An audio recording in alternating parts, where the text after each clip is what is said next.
Si vous appréciez le journalisme que je pratique par le partage du meilleur de l'homme et par l'exemplarité, je vous invite à soutenir mon travail en adhérant pour 9 francs par mois à mon journal en ligne planètevagabonde.com qui propose des articles de fond sur l'actualité. 100% indépendante et humaine, je ne vis que de vos dons. Le lien d'adhésion est en description de cette vidéo. Un immense merci. Bonjour à tous, bonjour aux internautes, bonjour Eve Bertel. Bonjour Isabelle. Mm. Et En- bonjour à tes auditeurs et puis à tous ceux qui nous rejoindront. Mm. Alors ensemble, chère Eve, nous allons échanger sur les vertus et les bienfaits du chaos, un thème qui m'a été inspiré par votre livre Comment une crise nous transforme en profondeur. Vous êtes également l'auteur d'un autre livre qui s'appelle Le bonheur d'aller vers soi, mais on en parlera. Vous êtes psychanalyste intégrative, philosophe et essayiste. Vous explorez depuis des années les arcanes de la conscience, les cycles de l'âme, qui sont des passages initiatiques qui jalonnent nos vies. Vous êtes thérapeute, vous êtes conférencière et auteur. Vous étiez venu donner une conférence il y a une année en Suisse aux côtés du docteur Odile Myriam Ouaché. Et je suis très heureuse aujourd'hui de vous accueillir pour échanger ensemble sur comment une crise peut nous transformer en profondeur, depuis la crise Covid, bien sûr, jusqu'à aujourd'hui. Comment est-ce que le chaos nous invite à relire nos épreuves comme des portes de passage vers une réalité plus vraie? Et vous nous proposez une voie d'élévation et de réconciliation entre le ciel et la terre, tout un programme Mm. entre notre être incarné et notre mandat spirituel. Et ce qui me touche beaucoup, ou ce qui me touche dans votre proposition, dans votre philosophie, c'est cette notion de mandat céleste, mais on va développer ça dans quelques minutes. Alors, j'aimerais vous poser ma première question. Vous parlez donc souvent de chaos intérieur comme d'un prélude à l'éveil. Comment transformer ce tumulte en un cosmos, en un véritable cosmos intérieur? Oui, le passage du chaos intérieur au cosmos est un passage, enfin, est un processus complexe. D'abord, quelques mots sur le chaos qui a préoccupé l'humanité dans toutes les civilisations. Donc, il y a eu voilà, des- un chemin de compréhension qui a été fait pour saisir ce qu'était la nature du chaos. Le chaos est quelque chose qu'on ne veut pas vivre, qu'on n'aime pas vivre, parce qu'il pulvérise tout ce qui avait été construit et installé avant. Donc, cette dissolution, qui est vécue comme un saccage de ce qui était important pour nous, nous plonge dans du désespoir, de la colère, de la révolte. Ce qui nous indique ces moments inéluctables de chaos qu'on va vivre vont forcément avoir des effets sur nous amples, amples et vécus comme une dévastation. Ce qui fait que ça va pas être simple pour que ce chaos vécu comme une tornade, comme un tsunami, puisse en fait se transformer dans un cosmos intérieur. Et Est-ce alors que oui, on va au-devant d'un nouveau chaos et si oui, lequel? alors en fait, le chaos est l'état premier, c'est l'état originel. L'état originel, ça veut dire qu'il est avant toute création et avant toute métamorphose et avant voilà. Le chaos est là au départ. La Bible le dit, enfin voilà, les traditions le disent. D'abord est le chaos.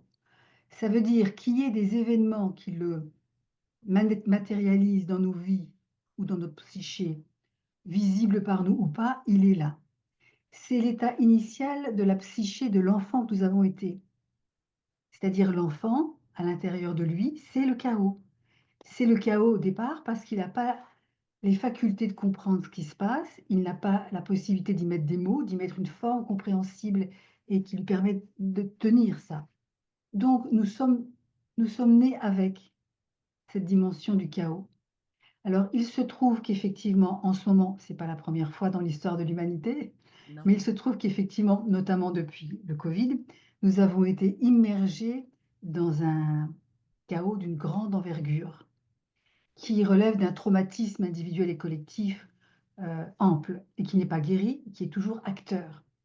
On voit bien aujourd'hui que, globalement en France, on pourrait dire que la collectivité est dans un état dépressif et de régression psychique et intellectuelle, et que ce qui prédomine, ce qui, a marché avec ce chaos, c'est l'émergence et l'installation d'un état d'être, pervers, que confirment, toutes les observations.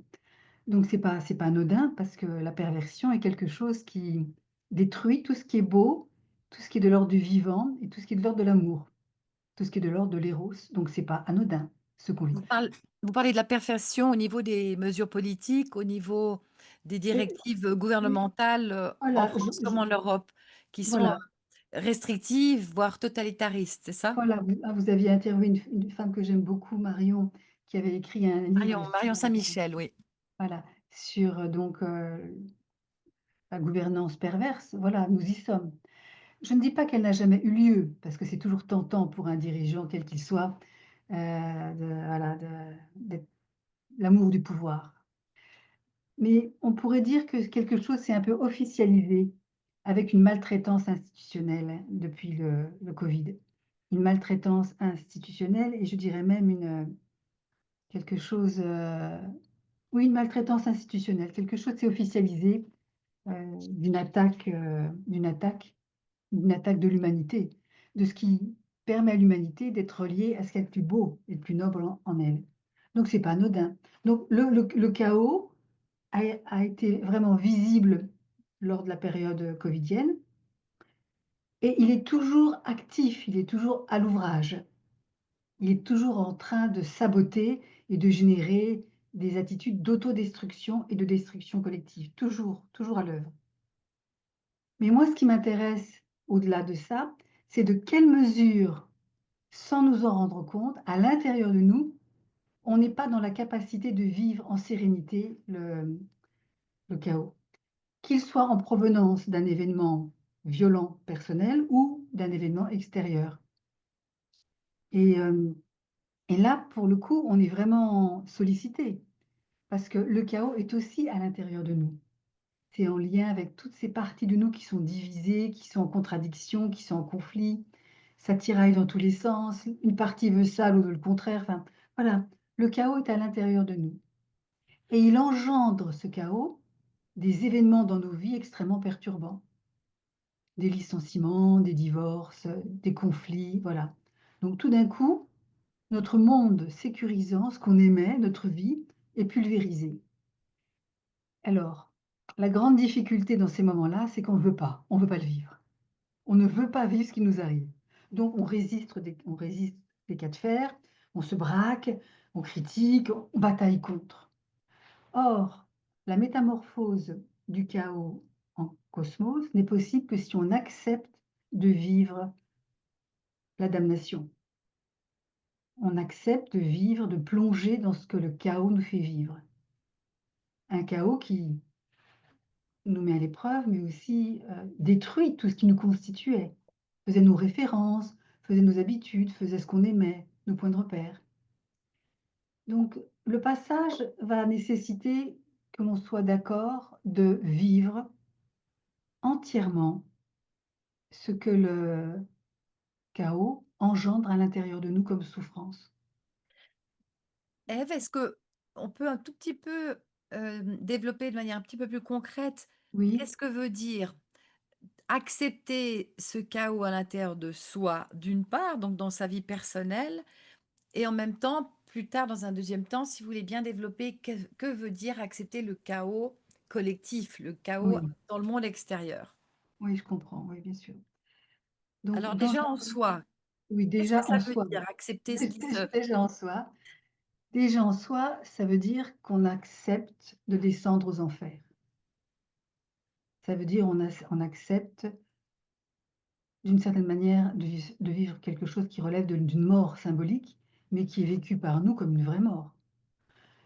Si je suis si je ne veux pas que mon conjoint si par exemple la personne ne veut pas aller au divorce et puis que ça va lui être imposé, si elle ne veut pas perdre ce job qu'elle aime dans cette entreprise qu'elle aime, qui est bien payée, où elle s'éclate parce que sa boîte ferme. Si je ne veux pas vivre ça, mais je n'ai pas le choix, je n'ai pas le choix. Je suis condamnée à l'impuissance. Je vais devoir le vivre. Ça veut dire que je vais devoir passer par une mort. Je vais devoir renoncer à tout ce qui était important pour moi, qui me sécurisait, qui me stabilisait, qui me procurait de la joie, des gratifications. Je vais devoir renoncer à tout ça. C'est pas rien. Alors, parfois, ce renoncement est vécu comme un arrachement et donc on se crispe. La plupart du temps, on se crispe et on veut pas. Donc ça veut dire qu'il y a comme une détente à accé il y a Oui. une détente à privilégier pour ne pas vivre ce qui nous arrive comme une catastrophe et comme la fin du monde. C'est un passage. Le savoir est utile aussi, se dire: «Voilà, ce sont des Quelle est passages». quelle est la différence entre accepter et se résigner? Oui, alors c'est effectivement important. C'est une nuance importante parce que la résignation, on «serre les sphincters» entre guillemets. On y va coincé et tendu. C'est un peu une punition. Heu, on n'a pas le choix, on serre les fesses et puis enfin voilà, tu vois? Je fais la bouille, bon, c'est et donc non, il ne se passera rien. La seule chose qui peut se passer, c'est de dire: «Ce n'est pas ce que j'ai choisi, ce n'est pas ce que je veux, je ne comprends pas ce qui m'arrive, mais j'accepte de jouer le jeu». J'accepte sans comprendre et sans avoir de garantie de solution qui me plaise, de faire l'expérience. Alors, par exemple, dans un deuil, le deuil d'un enfant ou dans une maladie, qu'est-ce que ça veut dire concrètement aller dans cette damnation de l'acceptation?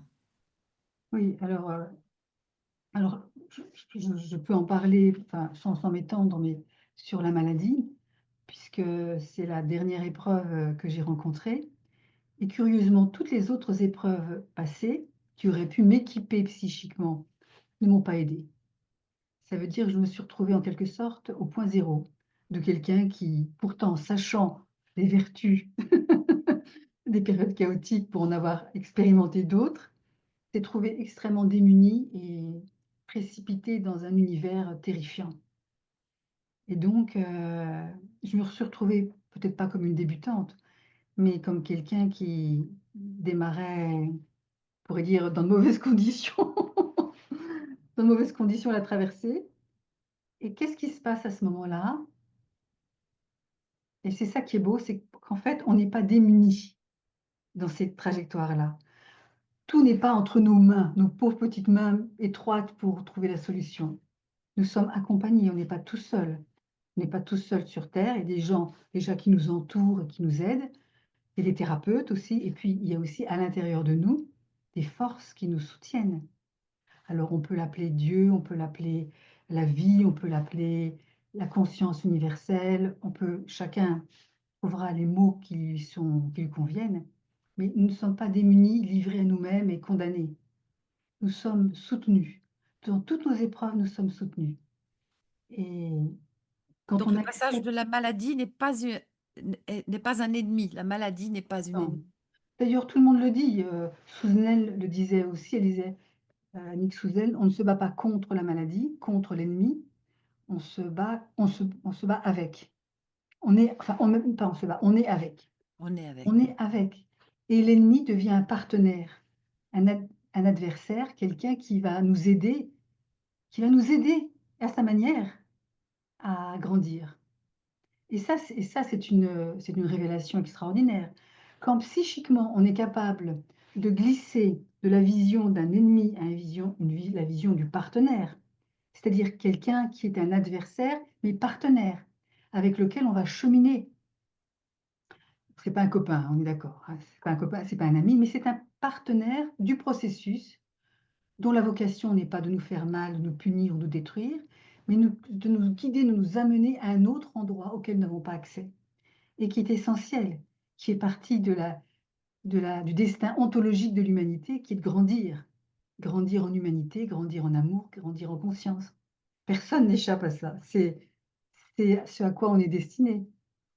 Et Donc, vous voyez, il y a un glissement qui doit s'opérer, qui nous fait quitter un état récalcitrant, jugeant et condamnant, à un état d'esprit d'ouverture, d'humilité, d'acceptation qu'on ne sait pas, on ne comprend pas, c'est pas ce qu'on a choisi, mais OK, on veut bien avancer dans ce qui nous est proposé.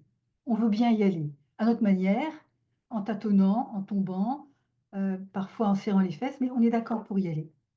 Et ou ce peut-être aussi oui-là, ce oui-là est essentiel.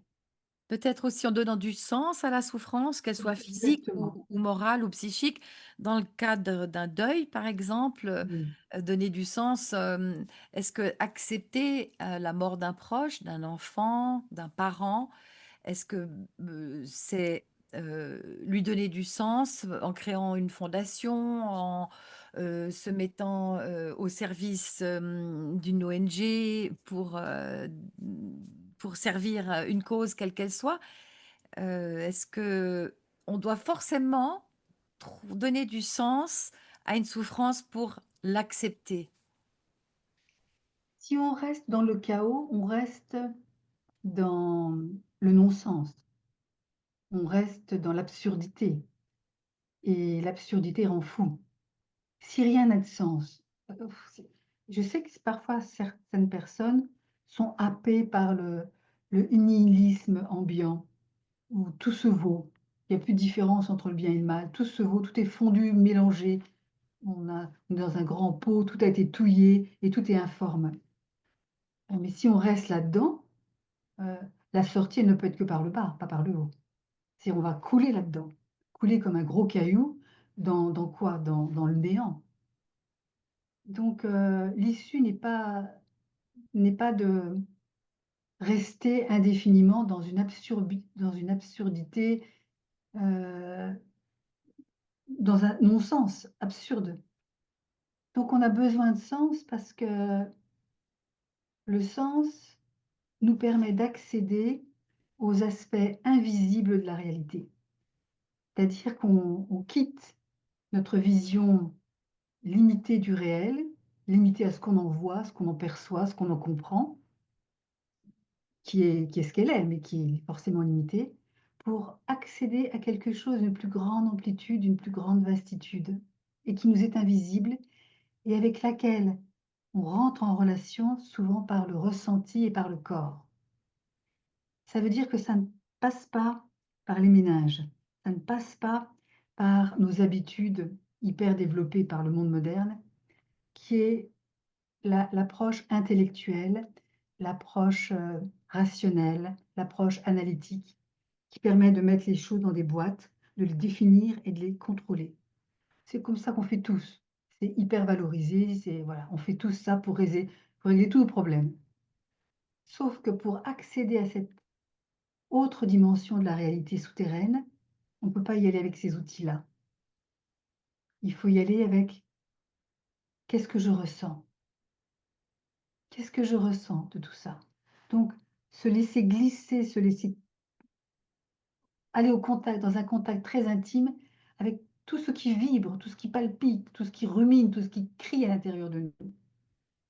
Et quand on est avec cette matière vivante, heu, vivante et riche, c'est vif, c'est riche, c'est vivant et c'est très coloré de toutes les couleurs.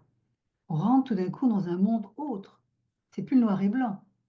C'est plus le noir et blanc du monde intellectuel. Ça devient un monde peuplé de formes, de créatures qu'on ne connaît pas, de couleurs extraordinaires. Et donc il y a à la fois un émerveillement et une stupéfaction. Et c'est parce qu'on rentre dans ce monde-là intérieur, dont on est souvent coupé, qu'un monde nouveau peut éclore. D'ailleurs, et c'est quelque chose d'incroyable, quand on accepte de vivre vraiment le chaos, on va voir surgir sous nos pas un autre chemin et c'est très déconcertant. C'est-à-dire que le chemin habituel qu'on connaît bien, qu'on maîtrise, qu'on sait comment le régler, à côté ou entre, un autre chemin jaillit, inconnu, et qui se construit sous chacun de nos pas. On ne s Je je ne veux pas vous in je levais juste le doigt pour, vous poser Oui, une question sans vous interrompre, mais ça vous a interrompu malgré tout. c'est pas grave. Avant d'aller explorer ensemble, ce chemin de la profondeur, j'aimerais encore que vous me répondiez à la question de tout à l'heure. Quand il s'agit d'un chaos personnel, on l'a évoqué, donner du sens peut permettre, d'accepter une douleur. Maintenant, que faire quand il s'agit d'accepter une situation extérieure à soi?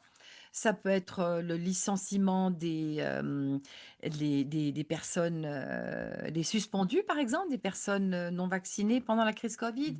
Ça Ouais. peut être, le génocide à Gaza qui est tellement insupportable,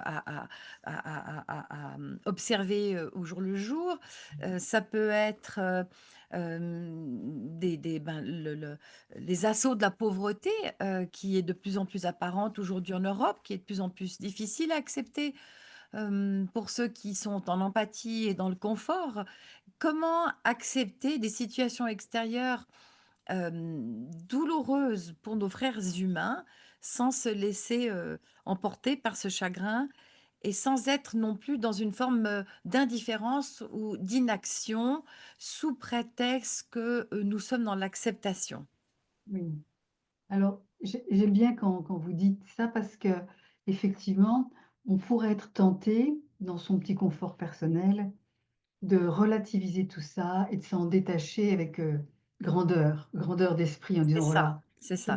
je comprends, c'est terrible ce qui se vit à côté, mais bon», voilà. Où il y a de l'indifférence, où il y a une grande indifférence. Hem, la réalité, c'est que de toute façon, quand on est confronté à un événement d'une grande ampleur extérieure, comme tous ceux que vous avez cités, la première chose qui va nous arriver, c'est qu'on va tomber. On ne peut pas éviter la chute. Dans un premier temps, on tombe. On tombe, ça veut dire on est impacté. Impacté émotionnellement, impacté par la révolte, impacté par le désir intérieur d'y remédier. Ça veut dire qu'on peut rentrer en colère contre les dirigeants, on peut manifester, on peut, heu, on va trouver des actions pour pouvoir agir contre ce mal extérieur que l'on condamne. Souvent, on passe par cette étape-là. L'étape qui permet de alors, il faut savoir aussi que tout ce qu'on va faire ne portera ne n'agira pas. On va aussi se rendre compte que tout ce qu'on aura fait, tout ce qu'on aura accompli, l'argent qu'on aura dépensé, tout ce qu'on aura investi pour que ça change, au final va porter peu de fruits, voire pas du tout. Pourquoi vous dites ça? Il y a quand même beaucoup de militantisme ou d'activisme qui porte ses fruits. Oui, bien sûr, mais Oh, ça je sais pas, par exemple, je donne, oui. bah, la flottille, humanitaire, pour Gaza, a Mmh. quand même attiré, de la conscience et de l'attention mondiale sur ce qui se passe aujourd'hui, dans les territoires occupés. Il y a quand même eu un impact, il y a une ouverture de conscience.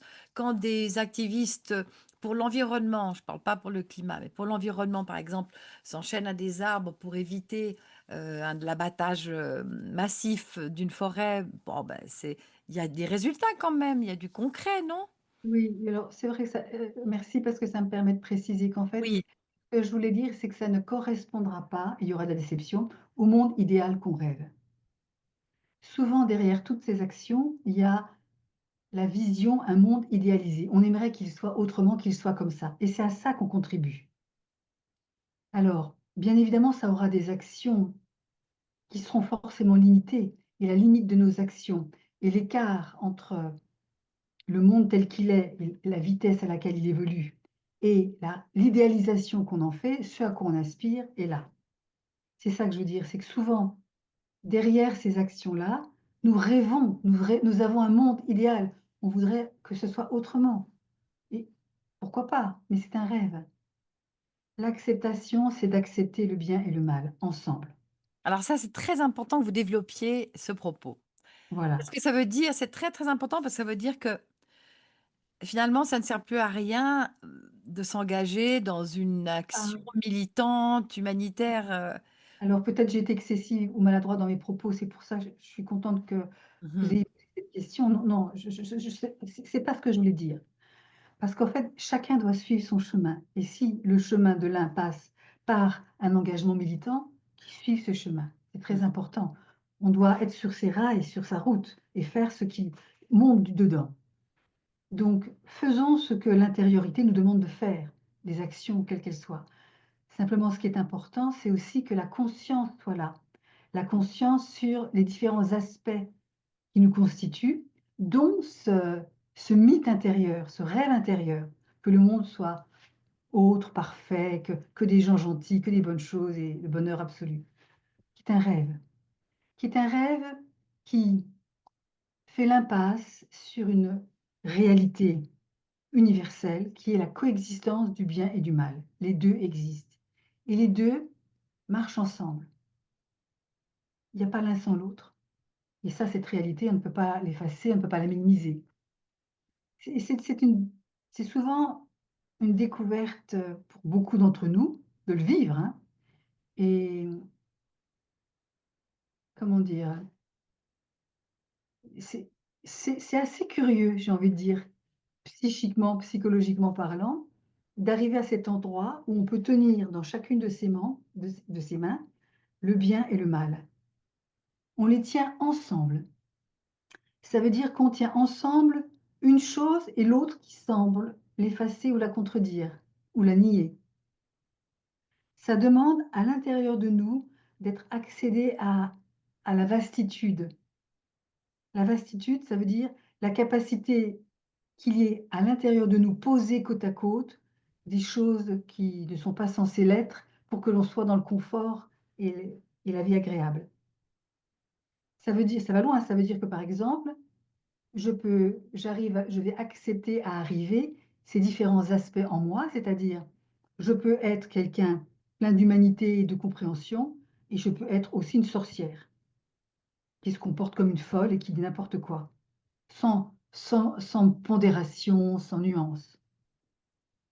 Ça veut dire accepter aussi que l'autre, ceux qu'on aime, qui ont été gentils avec nous, peuvent être infiniment maladroits et nous briser le cœur.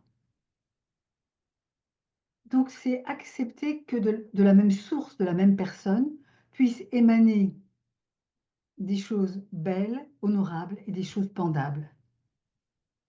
Parce que c'est la réalité. Nous sommes faits de tout et son contraire, de tout et de son contraire. Tout constitue l'humanité. C'est pour ça que j'ai infiniment de respect pour l'humanité, qui est parfois critiquée comme étant la pire des espèces. Moi, je suis très touchée par le challenge, le défi, le chemin qu'on a à faire. Et per d'autres, personne d'autre n'a à le faire. Nous sommes la seule force de vie, la seule création à être dans la nécessité de cheminer dans cette direction-là, d'amplitude d'amour et d'acceptation. Je vais tenir ensemble tout ça, le pire et le meilleur.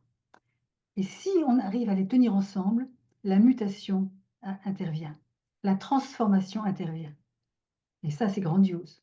Alors, je me permets de lire une citation de Rumi, qui illustre vos propos. «Au-delà des idées du bien ou du mal, il y a un champ, c'est là que je t'y rencontrerai. Quand l'âme se couche dans cette herbe, le monde est trop plein pour en parler.» Oh, c'est beau. Alors, Mmh. chère Ève, Ouais.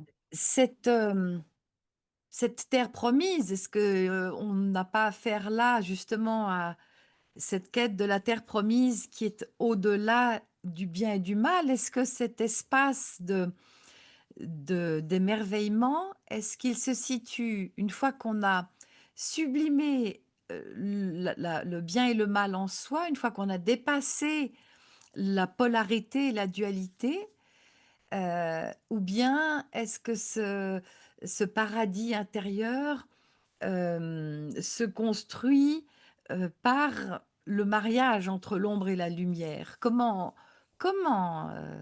cohabiter avec ces 2 forces, qui s'opposent à l'intérieur de soi, donc et qui constituent ce fameux chaos? Et moi, j'aime beaucoup Jung qui a beaucoup travaillé, sur le processus d'individuation qui était un processus d'émergence dans l'humain de sa dimension souveraine. Ça veut dire de sa dimension céleste, tout en étant incarné dans la matière et dans la réalité du monde dans lequel on vit. Et Jung, il parle de la conjonction des opposés. Tout ce chemin-là nous amène à une conjonction des opposés. La conjonction, ce n'est pas la fusion, Mmh. ce n'est pas la disparition de l'un dans l'autre, ce n'est pas la fusion. La conjonction, c'est que ces 2 identités qui, au départ, s'opposent, vont trouver un chemin qui va leur permettre de se combiner. De se combiner. Alors, cette combinaison va en fait va déboucher sur la création d'un 3e terme. C'est ça qui est beau. Et la conjonction, la possibilité de les tenir ensemble, fait que peu à peu, ce qui les opposait va peu à peu se réduire. Ils vont pouvoir se rapprocher, se découvrir, s'apprivoiser et que dans ce processus où on s'apprivoise, où on se découvre, quelque chose d'autre va jaillir, va émerger. Et c'est ce qui va émerger qui va nous ouvrir sur l'univers dont vous êtes en train de parler. Le chemin passe par cette conjonction des opposés, par ce travail de rapprochement du bien et du mal dans une entité nouvelle qui va être comme une matrice qui va accoucher d'autre chose. Et cette autre chose, c'est pas nous qui le contrôlons, c'est pas nous qui le créons. Ça vient à l'intérieur de nous, de cette dimension en nous dont on est coupé, qui est la dimension qui nous dépasse, le plus grand que nous. C'est pas à la portée d'un être humain de faire ça. Ça ne peut être qu'un être humain irrigué par par, par l'univers, par le cosmos, par, l'amour Alors, universel. on va développer ce fameux mandat céleste que vous Oui, évoquez et qui m'intrigue beaucoup. ah Mais oui, avant tout, j'aimerais quand même, vous poser une question peut-être un petit peu, délicate, mais je me la pose, tous les jours moi-même, et j'espère que vous pourrez m'aider à y trouver une réponse. J'entends, cette nécessité de, combiner, comme vous dites très justement, ces opposés à l'intérieur de soi, mais c'est plus difficile, en tout cas pour moi, de faire combiner ces opposés à l'extérieur de moi. Par exemple, je vous donne un exemple tout à fait concret. Quand, à travers des témoignages, notamment, le film Les Survivantes de Pierre Bargnarias ou 1000 autres témoignages de ces jeunes femmes qui aujourd'hui sont devenues des adultes et qui ont réussi à sortir de réseaux pédosatanistes, hem, comment arriver à se dire que ces forces obscures, que ces actions, maléfiques, terrifiantes, hem, peuvent être cohabitables avec, la part, lumineuse en soi et dans la vie au quotidien. Et là, j'ai ça coince un peu. je comprends, ça coince chez chacun d'entre nous. Parce que nous avons nos limites aussi. Là, on Oui. parle, mais nous avons nos limites. C'est-à-dire que nos limites, c'est jusque-là, je peux, après, je ne peux pas. Ce n'est pas en ma capacité du moment, voilà. Hem, ce qui me vient, en vous écoutant, c'est la dimension du pardon. La dimension du pardon, ça veut dire, écoute, je vais vous donner un exemple concret. Quand j'avais 23 ans, ma mère a été assassinée. J'avais 23 ans, 24 ans, enfin, bon, une mère assassinée, une mère que j'aimais, qui m'aimait, qui était plutôt une bonne maman, qui jusqu'au bout nous a on a bénéficié d'une maman attentive et aimante, avec ses limites et bon, je ne vais pas l'angéliser, mais mon ressenti d'adulte, c'est d'avoir eu plutôt une bonne maman. J'ai 23-24 ans, elle est assassinée dans des conditions tragiques, le crâne défoncé à coups de marteau, enfin voilà. Ben, bon, c'est forcément, c'est la folie, le non-sens dont on parlait tout à l'heure et bien évidemment, au départ, il y a quoi? Il y a que la haine. La haine et le désir que l'autre soit détruit, soit puni, détruit pour le crime qu'il a commis. Il y a pas d'autre chemin au départ. Simplement ce que j'ai vécu et qui ne relève pas de moi, hein, à l'époque, hein.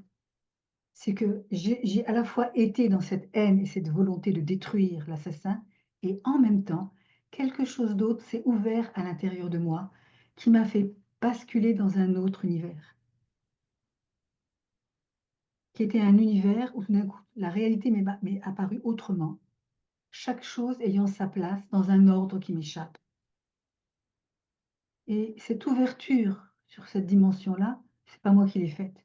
Quelque chose en moi s'est ouvert. Pourquoi, comment? Je n'ai pas la clé. Mais probablement que ce que j'ai vécu a créé une fissure tellement intense que toutes les barrières et les protections ont été pulvérisées. Tout ce qui empêchait l'éclosion en moi de cette source ont été pulvérisés. Et la source a pu m'irriguer. Et je me suis laissée porter par cette source en étant dans les deux dimensions, en passant de l'une à l'autre. Mais de pouvoir passer de l'une à l'autre m'a permis de vivre autrement les choses et d'accéder pas à pas, ça a pris des décennies, mais d'accéder pas à pas au pardon, qui déjà s'est présenté à moi très tôt. Parce que dans cette autre dimension, j'ai compris qu'il y avait aussi le pardon, qu'il était là. Quand vous dites que vous passiez d'une dimension à l'autre, c'est-à-dire vous étiez à la fois dans cette dimension céleste qui est celle du pardon et aussi dans la dimension terrestre, du procès probablement, Oui, de la bureaucratie, la déf bien la sûr, la confrontation à l'assassin. Donc ça c'est bien donc sûr, tu es tout capable de ça, naviguer entre ces 2 dimensions tous à exactement. partir d'un niveau Les 2 de choses paix. ensemble, les 2 choses ensemble dont on parlait. On pense vous dire fou. On n'en devient pas fou si il y a quelque chose qui peut éclore de ça, qui apporte du sens, qui apporte une compréhension autre, qui nous dépasse et qui nous fait rentrer dans une amplitude, dans laquelle on n'est pas naturellement.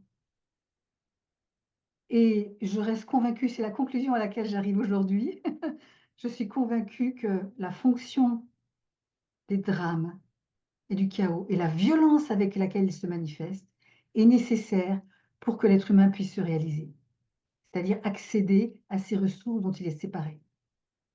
Il faut la violence des événements pour permettre un accouchement difficile à plus grand que nous. Je l'aurais jamais dit ça avant, je pense, hein, mais j'en suis arrivée à cette conclusion que ce qui semble nous détruire, en fait, parce que c'est trop violent pour notre petite, ossature, notre petit paquet physique, va en fait jouer un rôle, essentiel dans la reconfiguration totale et qu'il faut que ça se coule prunier. Il faut que ça se coule prunier. On n'aimerait pas, mais Mmh. On si j'ai bien compris, une posture, qui pourrait, être une posture équilibrée, ce serait celle, par exemple, je dis bien, parce que moi je suis plutôt une activiste qui a besoin de mettre en action ses idéaux et ses convictions. Mais ce serait donc de s'engager, si on est dans cette posture, si on a cette personnalité d'être militant ou activiste, oui, c'est de s'engager, de poser un acte concret, mais à partir d'un niveau de douceur et d'acceptation de la souffrance au niveau collectif. C'est-à-dire, OK, je m'engage pour, ben, typiquement un journalisme de conscience, un journalisme par l'exemplarité, mais sans, maudire mes frères et mes confrères de la presse, catastrophiste, sensationnaliste, ou bien manipulatoire. Donc c'est vraiment, s'engager dans une démarche, par l'inspiration, mais sans maudire et condamner, ceux qui nourrissent le mensonge. Si j'ai bien compris, c'est un petit peu ça, la le juste milieu. J'aime beaucoup comme vous le formulez. Je me retrouve dans chacun de vos mots et c'est pour ça que le chemin est difficile, ardu. C'est une montagne à gravir, avec qui me donne des ampoules parce que voilà, c'est ça. En fait, c'est quelle est la source à l'origine? Quelle est la source en amont? Si je branche mon énergie, mes batteries dans une source polluée, la pollution, elle va glisser dans mes actes. Si je branche ma source, mes énergies, ma volonté, mon désir dans une source d'eau pure, la pureté, la fertilité va irriguer tout le reste. Et c'est ça qui est difficile parce que on est souvent, enfin voilà, c'est ça qui est difficile, Mmh. d'arriver à préférer que nos actions soient s'écoulent de cette eau vive et source, de cette source vive, quoi. En fait, derrière nos actions, il faudrait simplement changer le combustible. C'est-à-dire qu'au lieu d'y mettre de la haine, de la violence ou de la résistance à quelque chose d'inacceptable, Mmh. Heu, on y mettrait le combustible que vous évoquez, celui de l'acceptation et du pardon, mais néanmoins d'avancer, de poser des actes, pour, Oui, heu la oui, protection de l'enfance, pour, la oui, justice quelle qu'elle soit, pour, le voilà. mmh Les 2 ensemble. S'il y a qu'une polarité, on avance, bancal, on avance sur une seule jambe. Les 2 polarités. La polarité dans laquelle il y a de la colère et de la haine pour ceux qui mettent ça en place, c'est là.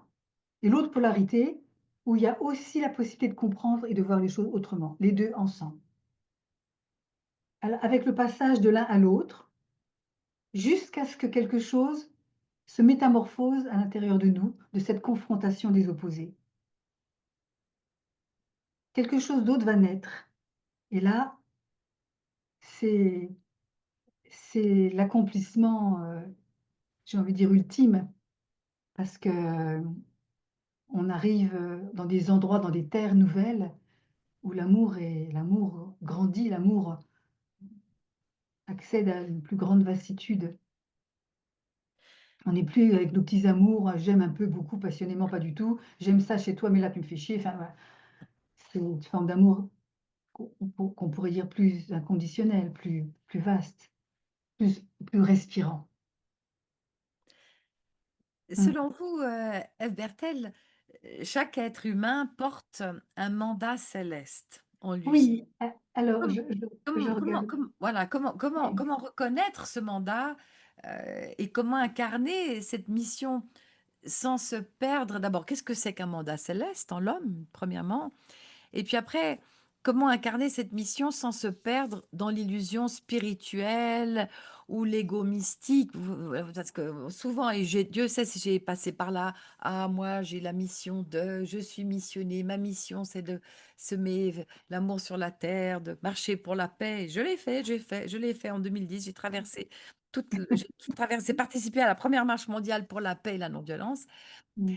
Bref, comment être vivre, honorer ce mandat céleste sans se faire rattraper par les pièges de l'ego et l'ego, spirituel, en particulier. Donc Alors je qu'est-ce vais que rendre c'est qu'un hommage mandat voilà, qu'est-ce que c'est qu'un à mandat ma céleste d'abord? oui, l'appellation mandat céleste que j'aime beaucoup, qui me touche beaucoup, je l'ai empruntée à Marguerite Cardos, qui c'est voilà. J'ai beaucoup aimé cette, formule parce que je suis pas très à l'aise avec la notion de mission, la Mmh. mission de l'âme, tout ça, je suis pas trop à l'aise. Le mandat céleste qui me touche, c'est que nous sommes mandatés, on nous a confié quelque chose, un mandat, et ce mandat vient de l'univers céleste, du cosmos, du divin, voilà. Donc on nous a confié quelque chose, c'est précieux, et ce mandat céleste, quel est-il? C'est de retrouver l'origine céleste à l'intérieur de nous. C'est-à-dire, retrouver cet endroit d'amplitude dont nous parlions précédemment. Et alors je sais plus c'était quoi la question du coup? Question, c'est donc, si j'ai bien compris, c'est Oui. le mandat céleste, c'est de retrouver cette part divine en l'homme et en même temps, quand on est sur ce chemin du déploiement ou de ce mandat céleste, comment, ne pas nous perdre dans l'illusion spirituelle ou l'ego mystique? Oui, alors la seule chose qui nous permettra de ne pas nous perdre, c'est le discernement, la lucidité, la conscience. Mais c'est elle qui va nous permettre de distinguer qui parle en nous. Parce que le problème, c'est que parfois on ne fait pas la distinction. Est-ce que ce est-ce que c'est mon ego qui parle ou est-ce que c'est ma dimension la plus humaine, la plus évoluée? L'ego, il est facile à reconnaître. L'ego, il aime ce qui brille et qui le fait briller. Donc à chaque fois qu'on se frétille, à chaque fois qu'on a des réjouissances narcissiques, c'est l'ego. C'est l'ego qui est aux commandes. Quand c'est l'autre dimension en nous qui est la dimension de la profondeur, il y a beaucoup plus d'humilité et d'humilité et de connaissance, une connaissance profonde. Donc pour moi, la seule garantie, c'est de pouvoir parvenir à cette distinction sur qui est à l'origine de mes actions, de mes propos, de mes actes. Et donc, c'est d'arriver à vraiment reconnaître notre ego, en sachant que notre ego, c'est pas quelqu'un qu'il faut tuer et mettre en prison, hein. Je suis pas en train de dire qu'il faut s'en débarrasser. C'est simplement le travail qu'on a à faire, c'est d'accompagner notre ego dans son évolution spirituelle pour qu'il cesse de se prendre comme la personne la plus importante du monde, qu'il accepte d'être à sa juste place dans le système global de qui on est. Un serviteur finalement, l'ego de Exactement. Et il peut le faire, il peut le faire. Un ego, aussi mal formé que possible, peut tout à fait trouver le chemin de l'humilité et mettre genou à terre, déposer toutes ses armes et mettre genou à terre devant plus grand que lui. Il peut le faire. Ils peuvent tous le faire. Ça prend le temps que ça prend, mais il peut le faire. petite question, petite grande question. Oui, Il y a quelques jours, j'ai interviewé, encore une fois, aucun jugement de ma part, dans ce que je vais dire. C'est juste une observation. Donc j'ai interviewé, un monsieur, un thérapeute qui se présente comme un avatar et donc beaucoup de cet entretien était d'ailleurs très enrichissant et très intéressant, mais le monsieur se présente comme un avatar et beaucoup de commentaires, essentiellement positifs, mais parmi certains commentaires, quand même, il y avait beaucoup de critiques. «Mais quel ego spirituel! Mais comment ce monsieur peut-il se présenter comme un avatar?» Hem, Ma question est la suivante. Vous dites qu'il faut avoir du discernement par rapport à son ego et savoir qui parle quand on se présente de telle et telle manière. Mais quand on est dans cet ego, dans ce narcissisme, si c'est le cas, comment savoir, que comment savoir comment savoir que nous sommes pris par des forces qui nous font passer pour, et que nous ne sommes pas dans notre authenticité? Parce que quand on est dedans, quand on se croit missionné, c'est difficile de voir qu'on est pris par l'ego à ce moment-là. On est sincère, on est convaincu de bien ce que l'on sûr. dit. La sincérité, oui, bien la sincérité est là, bien Donc sûr. donc est-ce que, quel est sur quoi pouvons-nous nous appuyer pour ne pas nous mentir à nous-mêmes quand on se présente, comme un missionné, comme un avatar ou c'est un exemple qui me passe par l'esprit. D'où vient cette alerte, c'est ce signal rouge à l'intérieur de soi? Oui. Le signal rouge, voilà. Nous avons des informations qui viennent du dehors ou du dedans. Et le signal rouge, le connaît-on? En général, tout ce qui émane de l'ego, on pourrait dire que quelque chose se redresse à l'intérieur de nous, se redresse de manière égotique et narcissique. Ça veut dire qu'il y a une jouissance. il y a une jouissance, une satisfaction, un assouvissement parce qu'on a la sensation d'être plus grand que les autres, d'être au-dessus du lot. On se distingue par son intelligence, sa supériorité. Donc ça, ce sont des indications que nous sommes dans l'ego. Cette espèce de frénésie, cette espèce de réjouissance. On est content. On est content quand on arrive à clouer le bec à l'autre et lui prouver qu'on a raison, qu'on est mieux que lui. On est content. Il y a de la joie. Ça sourit dedans. On le manifeste. On ne le manifestera peut-être pas. Voilà, parce Il y a du qu'on est. plaisir, il y a du plaisir. C'est pas de la joie, je pense. Il y a du plaisir. C'est Oui, différent. bon, tu as raison. Ouais. Le plaisir, voilà, tu as raison. Il y a du plaisir, il y a une vraie jouissance. Moi, j'aime bien le mot jouissance. Mmh Voilà. mh. Mmh mh. C'est physique et c'est physique, la sensation, elle est physique. Tu vois, c'est ça frétille dedans, voilà. Donc ces indications-là, oui, c'est une sonnette, c'est une sonnette et la différence cruciale avec l'autre dimension quand elle est aux commandes, c'est qu'on est dans l'amour. Les vérités sont dites avec amour. Quand il y a de l'ego, Mmh. les vérités sont dites avec brutalité. On prend pas compte des possibilités que l'autre a ou pas d'accueillir ce qu'on dit. On n'en prend pas compte, on s'en fout. On s'en fout parce que, il faut que ça avance, parce qu'on est au-dessus, parce qu'on œuvre pour l'humanité, pour, des grandes œuvres. On est dans on est dans la toute-puissance et on est dans des choses grandioses, des choses toujours grandioses. Ça ça justifie nos maladresses, ça justifie tout. Si on est vraiment habité par cette autre dimension profonde à l'intérieur de nous, il y a l'amour. Ça veut dire on fait en sorte de se taire quand se taire est plus approprié. On fait en sorte de parler quand parler nous semble ajusté, mais ajusté aussi à l'autre. Si on ne lui crache pas du venin dans la figure, on ne lui crache pas des vérités qui vont faire qu'il va s'effondrer. Même si elles sont vraies, ces vérités. Si l'autre les vit comme une attaque qui renforce sa fragilité, c'est c'est pas le but. Pour moi, ça, c'est l'indicateur. Est-ce que ça se frétille en nous ou pas? Et est-ce que je me sens irriguée par un amour qui me dépasse et qui fait que je suis capable de d'aménager ma façon d'être et de parler pour que l'autre puisse l'accueillir.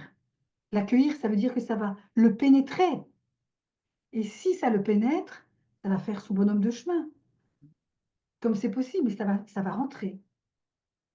Ça va rentrer comme l'eau rentre partout, comme une eau fertile qui va réhydrater les terres desséchées, qui va qui va permettre que quelque chose qui est devenu stérile et infertile va retrouver la vie et c'est ça l'ouvrage. C'est ça qui nous permet de savoir qui on Ève, est. comment bien aimer? Parce que alors, le verbe aimer ou le mot amour, Dieu sait s'ils ont été, galvaudés, Mmh, remâchés, remâchouillés et on y c'est met vrai. tout et n'importe quoi maintenant dans ce verbe aimer. Pour vous, qu'est-ce que c'est que aimer pour de vrai? Hem et après je vais enchaîner avec ma prochaine question. Et j'ai envie de dire que aimer pour de vrai, c'est pas moi qui aime. C'est pas moi, la petite Ève Bertel, avec son niveau de maturité ou qui soit, qui aime. Comme je suis comme tout le monde, on est tous logés à la même enseigne, on est tous dans le même panier et j'ai pu observer, par exemple, au long des années, combien ma façon d'aimer personnelle a pu évoluer.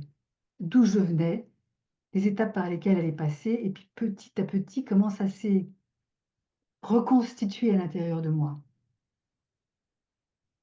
Mais la façon ancienne d'aimer, elle n'a pas disparu. De temps en temps, j'y suis encore dans une façon d'aimer égocentrée, sur mes besoins, sur, une façon d'aimer qui fait que, heu,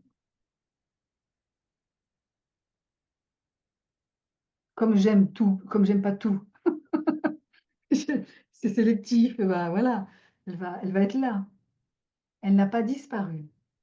Simplement, au cours du chemin, elle m'apparaît beaucoup plus clairement avec son inadaptation et ses limites. Donc la conscience dont on parlait tout à l'heure et aussi ce qui s'est passé, c'est que petit à petit, elle a évolué. Quelque chose a pris ce qui était étriqué et serré, tout d'un coup a pris un petit peu plus d'ampleur. C'est ça qui est beau, c'est de voir comment notre façon d'aimer, tout d'un coup, s'élargit. Si ça s'élargit, ça veut dire que les limites dans lesquelles nous étions se sont repoussées, se sont éloignées et que notre façon d'aimer a pris de l'amplitude. Je le vois, on l'observe dans nos façons d'aimer, ceux qu'on n'aime pas. Par exemple, j'ai pu observer que j'avais beaucoup plus de patience et d'indulgence avec les gens qui m'irritent que j'en avais avant. Où, j'aurais pu, sortir le bazooka, la pelle et le le chalumeau en 2 coups de cuillère à soupe. Voilà, parce qu'il y a un côté impulsif, un côté, chez chacun d'entre nous. En tout cas, chez moi, il y en a un impulsif. Donc j'ai vu que certains aspects de ma personnalité s'étaient comme dissous.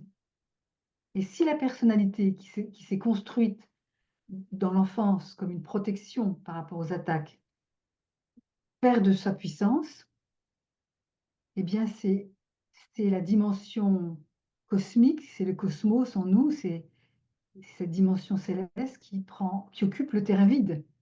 Mmh. Et c'est ça qui est beau. Plus ce qu'on est se retire du jeu, se retire du terrain et accepte le vide que ça occasionne, le vide va se remplir par l'eau céleste, l'amour, l'amplitude. Et ça vient et ça hydrate notre terreau personnel. Ce qui fait que naturellement, ce contrat céleste va émaner de la personne. Elle n'a pas des choses grandioses à faire, elle n'a pas à déployer des. Non, non, simplement le fait qu'elle soit comme elle est, à sa manière, avec ses creux et ses bosses. Ça veut dire avec ses capacités grandes, mais aussi ses façons limites d'être qui sont toujours là. En étant dans cette façon d'être, irriguée par cette, eau céleste, quelque chose va émaner, va irriguer. Mais le fait de laisser, retirer en soi la marée de notre personnalité quelque part, pour Mmh. laisser, comme vous dites, la grâce, nous Oui, nous effectivement. habiter et prendre, les commandes de notre réalité. Pour arriver à la grâce, on doit au préalable toujours être avec les 2 ensemble, jamais unipolaire, jamais. Donc c'est pas l'eau céleste ou, heu, le désir de la vengeance, ce sont les 2 ensemble. Ça veut dire quoi? Ça veut dire que la personne, pour le thérapeute ou la personne qui accompagnerait quelqu'un qui viendrait confier son chagrin et sa désespérance, ça serait qu'il y ait un espace pour qu'elle puisse déposer, nommer, formuler sa haine, sa révolte et son désir de tuer l'autre. Oui, il y a de la place pour ça. Il y a de la place pour la haine, il y a de la place pour nos désirs meurtriers, il y a de la place pour nos pulsions. Il y a de la place, elles sont là. Il ne s'agit pas de les étouffer, de les cacher sous le tapis, non, il y a de la place. Et on leur donne de l'espace. On leur donne de l'espace et et de la place aussi pour l'autre, les 2 ensemble. C'est pour ça que le chemin est difficile, c'est pas l'un ou l'autre, c'est toujours les 2 ensemble. Donc aimer J ne veut pas dire subir, hein? On est Non, d'accord? mais Jésus, c'est l'amour et l'épée. L'amour et l'épée, Mmh. c'est les 2 ensemble Mmh mh. et le discours de Dieu, c'est pas de bénir la fragilité ou la fragilité ou la Vulnérabilité. voilà, c'est en fait le ce qu'on ne sait pas encore, enfin ce qu'on ne sait pas, ce qu'on a oublié, c'est que le chemin, je vais reprendre votre expression, le chemin qui mène à cette grâce, c'est le chemin de la fragilité et de la vulnérabilité. Tant qu'on reste dans la force, dans la bataille, dans la conquête pour y arriver avec la volonté, on va on va Dans le dépenser mur. beaucoup d'énergie, on va s'épuiser Mmh mh. et c'est une lutte sans fin. En fait, le chemin qui permet d'accéder à cette grâce, qui est le fruit de ces années parfois où on tient une chose et son contraire ensemble, C'est d'accepter le chemin de la vulnérabilité, C'est ça. de l'impuissance, de la de ne pas comprendre, d'être Mmh mh. démuni. Mmh. Mmh. On accepte d'être là-dedans, heu, le miracle opère. Mais nos conditionnements familiaux, sociaux et karmiques, nous maintiennent souvent Oui, prisonniers oui, d'un scénario mental, intellectuel, psychologique. Alors, quelles pratiques ou prises de conscience, permettent de s'en extraire, réellement pour vous? oui, alors je suis arrivée là aussi à une conclusion au cours, du chemin fait. C'est que pour moi, il n'y a pas d'issue si on ne remonte pas le fil qui nous ramène au trauma originel. Nous sommes tous venus au monde dans des familles, dans lesquelles, il y a eu des maladresses, voire de la violence. Ça veut dire la matrice qui nous a accueillis, le couple qui nous a accueillis, le nid qui nous a accueillis, a fait du mieux qu'il pouvait, mais de toute façon, il n'y avait pas assez d'amour, pas assez de compréhension, pas assez. Souvent, les réponses n'étaient pas ajustées à nos besoins, parce que nos parents sont jeunes et sont pétris de problèmes non résolus. Donc ils font comme ils peuvent, du mieux qu'ils peuvent, mais forcément, il y a des manques, des maladresses et parfois des choses tordues. Donc voilà d'où on vient tous, du manque d'amour et d'un nid déficient. C'est le départ. Dans ce nid déficient, l'enfant, qu'est-ce qu'il va vivre? La terreur, le chaos, l'horreur. Et il est démuni parce que si les adultes ne l'aident pas, il est tout seul dans ce chaos. Donc il vit quelque chose de terrifiant.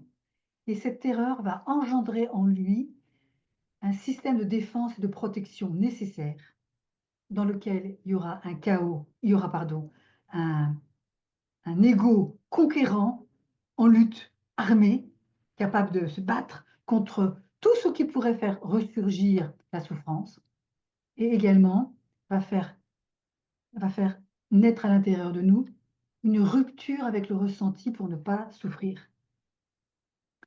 Donc c'est constitué en nous un système de défense qui se sera calé sur les exigences du monde extérieur.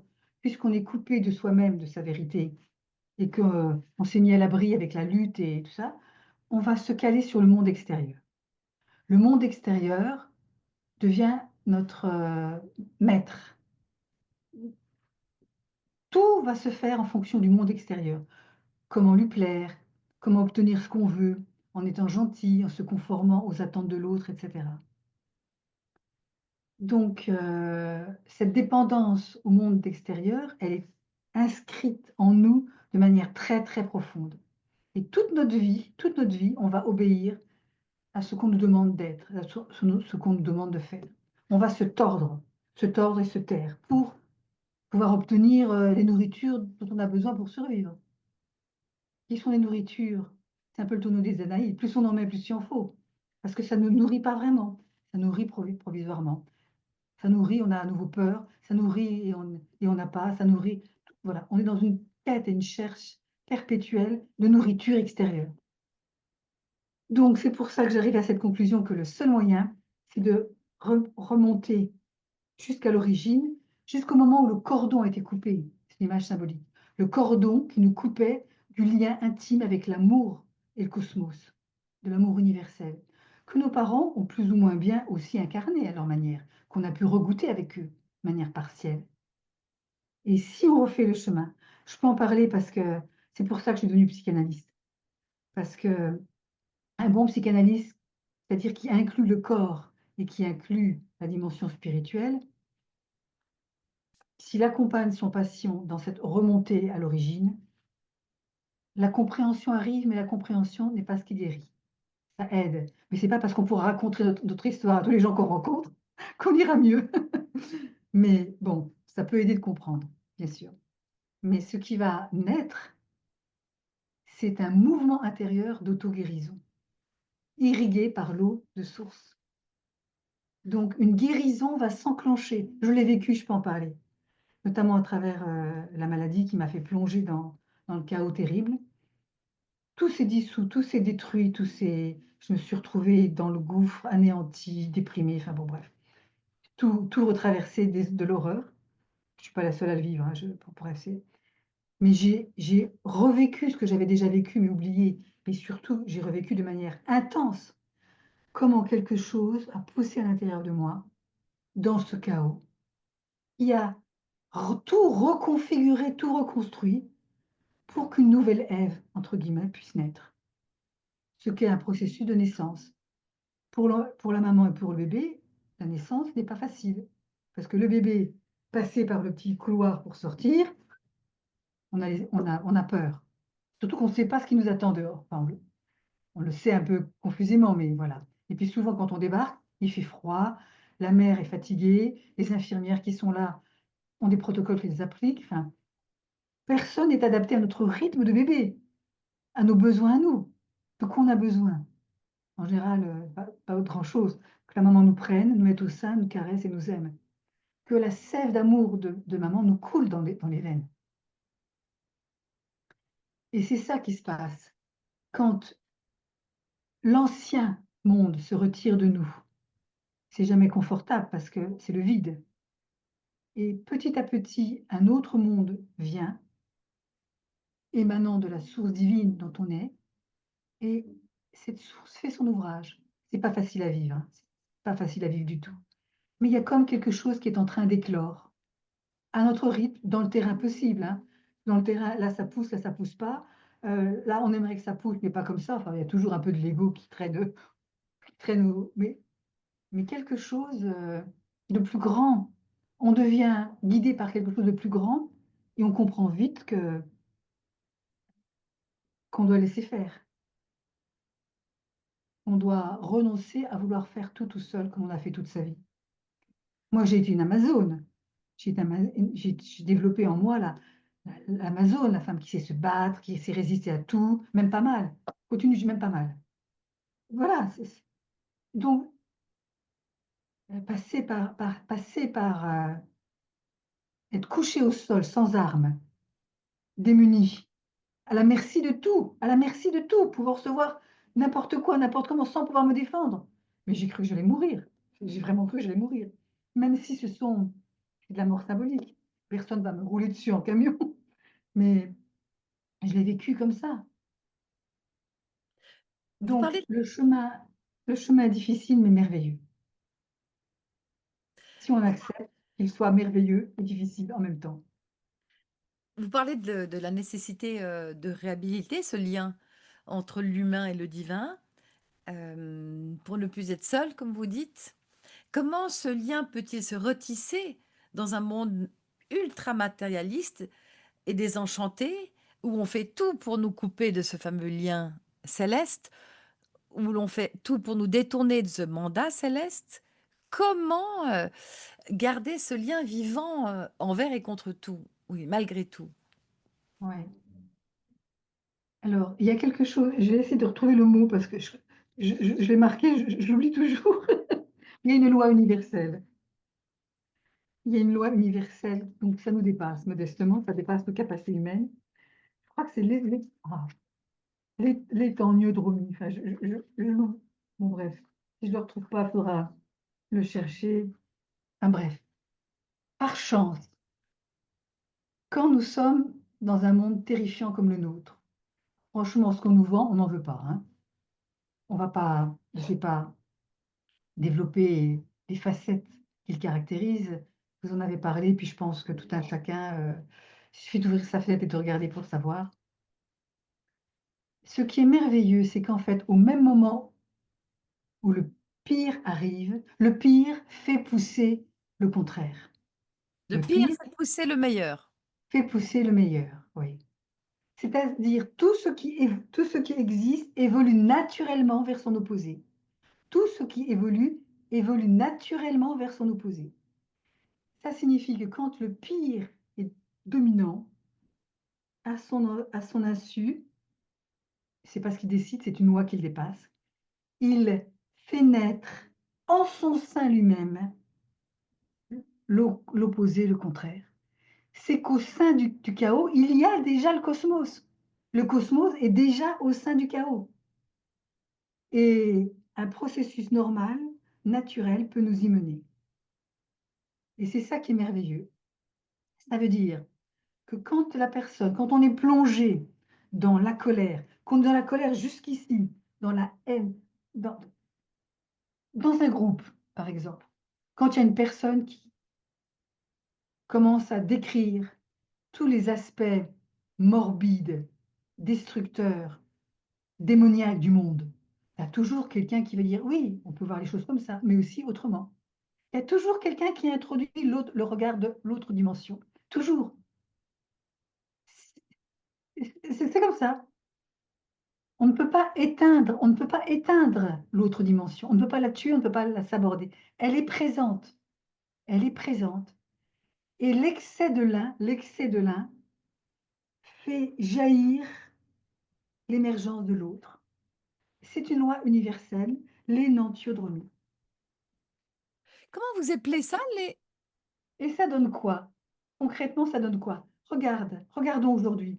De plus en plus de jeunes, de plus en plus de gens ont développé une conscience aiguë et aspirent à autre chose. Et il y a plein de petites choses nouvelles. Des gens qui se rapprochent dans les villages, des gens qui vont acheter leurs légumes, dans le potager du voisin, des des gens qui s'entraident. Il y a plein de petites choses. Des gens qui se prêtent la voiture sans, devoir passer par un site et payer les trucs. Voilà, moi, ma fille, elles sont 2 à vivre dans la même ville et elles ont une voiture pour 2. Enfin, elle appartient à l'une, mais elle se la prête. Tu as besoin, ben voilà. Spontanément, le désir de nous entraider, le désir de partager, le désir d'être heureux, il est là. Et il trouve des moyens, il trouve des filières pour s'exprimer. «Ah, tu as besoin de pommes de terre? Écoute, j'en ai plein. Mais oui, bien sûr, je t'en donne. Mais, et tu lui amènes un gâteau la fois d'après, voilà, pour la remercier. Donc ça revient spontanément. Ça ne peut pas s'éteindre, ça ne peut pas se bafouer, ça ne peut pas s disparaître. Tout ce qui sera fait pour tuer l'éros, c'est-à-dire l'amour, le partage, tout ça ne peut pas marcher contre la puissance de l'amour. C'est pour ça que c'est la puissance, la plus puissante. On ne peut pas la tuer. Elle trouve mille et une combines pour réapparaître, à sa manière. C'est l'entraide, c'est le soutien, c'est tout d'un coup on s'intéresse à quelque chose qui n'est pas de notre ressort. en début d'entretien, vous annonciez un chaos à venir, et en même temps, vos mots, sont pleins d'espoir. Oui, Comment, conclure cet entretien, en nous aidant à rester confiants, malgré le chaos et le rétrécissement de nos libertés, par exemple, oui, bien sûr, bien qui sûr. nous pend au nez. Alors, je reste d'accord avec ce qui a été dit précédemment, c'est-à-dire les personnes qui se sentent investies de d'une mission, enfin d'une action extérieure pour que les choses bougent, qu'elles le fassent, hein. De la même manière que la personne qui pense que c'est en aidant son voisin à labourer son terrain qui va le faire autrement. Suivons l'élan intérieur, l'élan qui prend sa source dans le cœur. Suivons notre élan, hein. Et bon, on ne sait pas pour combien de temps on est dans le chaos actuel. Je ne sais pas ce qu'on vit. Est-ce qu'on approche de la fin? Est-ce qu'on est au milieu? On parle du Kali Yuga, il y en a qui disent que c'est la fin, le début, j'en sais rien. Peut-être qu'on est destiné à vivre, jusqu'à la fin de nos jours dans ce monde-là. Mais ce monde-là, la réalité qu'on en voit n'est pas le monde d'aujourd'hui. La réalité que l'on voit, c'est un aspect du monde d'aujourd'hui. Il y a une autre réalité invisible qui est irriguée par une autre source. Connectons-nous à cette source d'amour, à cette source céleste, à cette source cosmique, au cosmos qui est à l'intérieur de nous. Connectons-nous à elle, parce que l'eau passe partout, elle irrigue tout, elle traverse tous les obstacles. Donc connectons-nous à cette source qui va hydrater nos terres desséchées. C'est ça dont on a besoin dans un premier temps. On a besoin que les endroits qui souffrent, les endroits qui sont en panique, les endroits qui se sont stérilisés, retrouvent retrouve une fertilité. La fertilité de l'amour, la fertilité de la confiance.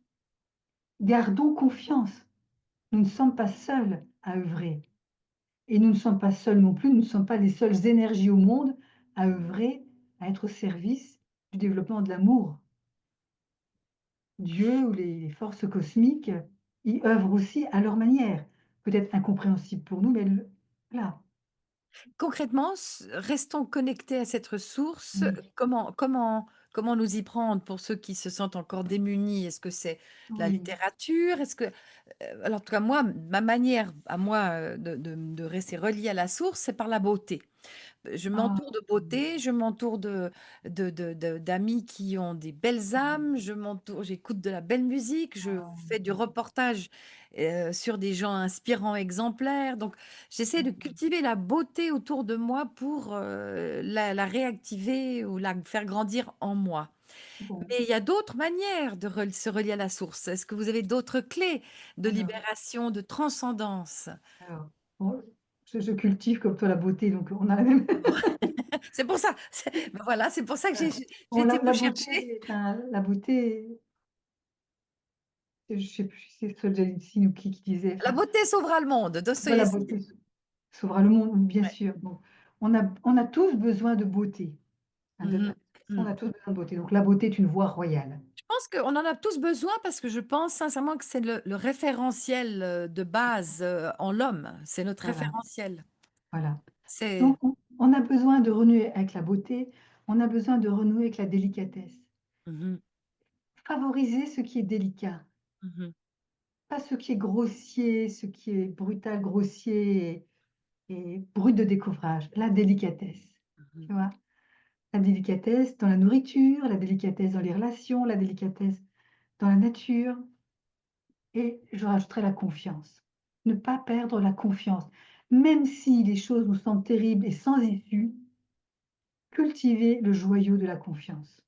Tout ne repose pas entre mes mains et je peux être en échec à titre personnel. C'est pas pour autant que tout est foiré dans le monde. La confiance. La confiance que dans le jeu, des forces qui nous dépassent sont aussi à l'ouvrage. Voilà. L'amour, la beauté, la confiance, la délicatesse et j'ai envie de dire aussi l'humour parce que Ah oui, ça, parce que parce que parce que bon, des fois c'est bien autant d'accord. autant en rire, enfin, franchement, parfois c'est enfin, en ce qui me concerne, quand je regarde parfois les rarement, mais l'intervention de certains hommes politiques, Mmh. j'éclate de rire. Mmh. J'ai l'impression de voir des petits enfants dans une cour de récréation et je trouve ça risible. Avant, je trouvais ça très pathétique et ça m'énervait terriblement. Mais maintenant, je les regarde et je ris. Et ben oui, voilà, c'est parce que. Il faut rajouter quelque chose de très important. Le but, c'est que nous en sortions tous ensemble. Tous ensemble.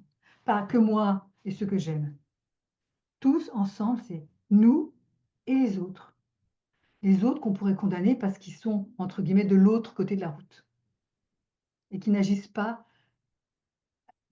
ils ne font pas le même ouvrage que nous. Enfin, tu vois? Tous les trucs qu'on se raconte. Moi, bon, non. Nous en sortirons tous ensemble et ça, c'est important. Du coup, ça aide à regarder les autres et nos imperfections avec clémence, la clémence. Tous ensemble. On fait pas un tri, hein. Toi, je te garde, toi, je te jette. Non, non, non, non. Toi avec moi, l'autre en prison. Non, non, tous ensemble. Tous ensemble parce qu'ensemble, c'est tout. Voilà, toi et moi, nous. Ève Bertel, magnifique, quel plus beau mot pour, conclure, cette interview. Je vous remercie infiniment. Je ne Merci sais pas Isabelle. si vous avez des actualités. Est-ce que vous êtes en train de rédiger un nouveau livre? Est-ce que vous allez donner une conférence prochainement? C'est le moment de Alors, partager vos c'est infos. vrai qu'il y a les 2 livres dont on a parlé et je suis en train d'écrire le troisième qui n'est pas finalisé et qui, voilà, qui est dont la vocation, c'est de partager un peu tout ce dont on a parlé, c'est-à-dire de développer de quelle façon le passage peut se faire à l'intérieur de nous, du monde que l'on connaît au nouveau monde et de quelle manière ce nouveau monde va nous travailler au corps et comment nous pouvons vivre cette transformation. Je dirais, c'est plus fort qu'une transformation, parce qu'une transformation, c'est un changement des formes. Faut comment vivre cette transmutation intérieure qui permet de naître à un autre, à quelqu'un d'autre, à une nouvelle façon d'être. Merci beaucoup, beaucoup et puis, je vous embrasse et plein de un très bon rétablissement, pour votre santé et à très bientôt peut-être sur, Planète Vagabonde. Au revoir, Isabelle, merci. merci, au revoir. Au revoir Isabelle. Mmh. Si vous appréciez le journalisme que je pratique par le partage du meilleur de l'homme et par l'exemplarité, je vous invite à soutenir mon travail en adhérant pour 9 francs par mois à mon journal en ligne planètevagabonde.com qui propose des articles de fond sur l'actualité. 100% indépendante et humaine, je ne vis que de vos dons. Le lien d'adhésion est en description de cette vidéo. Un immense merci.